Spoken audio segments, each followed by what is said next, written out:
Introducción. Al 31 de octubre de 1517 se le conoce como el Día de la Reforma Protestante y la reafirmación de que la palabra de Dios es el punto de partida y la autoridad final de la Iglesia y de toda teología.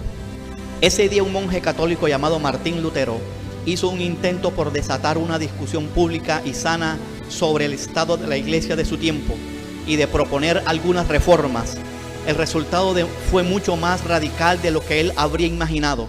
En vez de un diálogo, se originó un gran movimiento en oposición contra la Iglesia, contra Lutero mismo y a quienes lo apoyaron, mientras la Iglesia católica se negó a reformarse.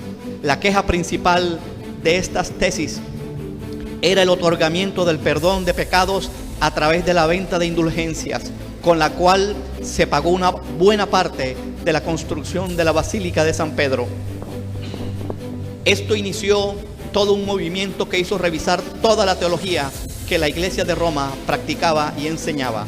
Lutero clavó sus famosas 95 tesis en la puerta de la iglesia del castillo de Wittenberg en Alemania. Esas tesis, escritas en latín, no tenían el propósito de crear una conmoción religiosa, sino debatir académicamente posturas religiosas contrarias a la Biblia. Para unos, Lutero fue el ogro, el monje renegado, el desestabilizador que destruyó la unidad de la iglesia. Para el cristianismo protestante, Lutero fue quien hizo posible que una vez más se predicara bien el evangelio de Jesús. Fue el reformador de una iglesia necesitada de cambio.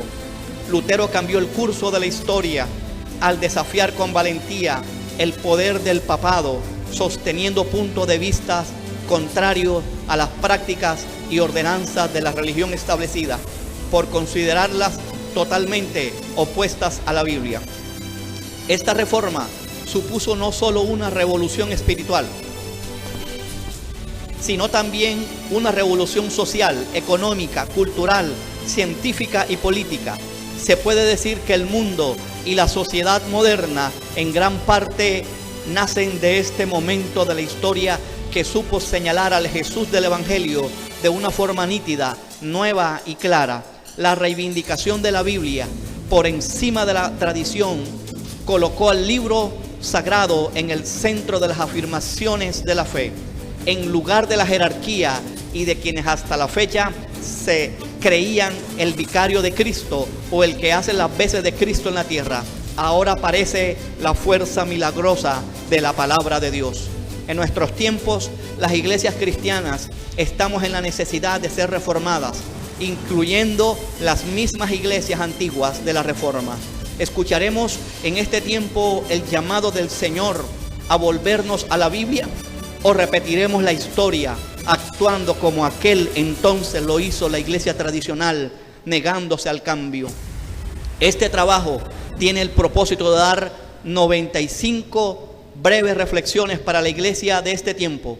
No son mensajes cargados de teología, ni de historia, ni filosofía, sino reflexiones con el fin de inquietar los corazones para volver a lo esencial, a los fundamentos bíblicos, porque cada día que pasa muestra que nos estamos alejando de ser la iglesia que Dios quiere. Trataremos temas actuales y empezaremos estas reflexiones con los 5 postulados principales de la Reforma Protestante. Solo la Escritura, solo por la fe, solo por la gracia, solo por Cristo, solo la gloria para Dios. Dios les bendiga.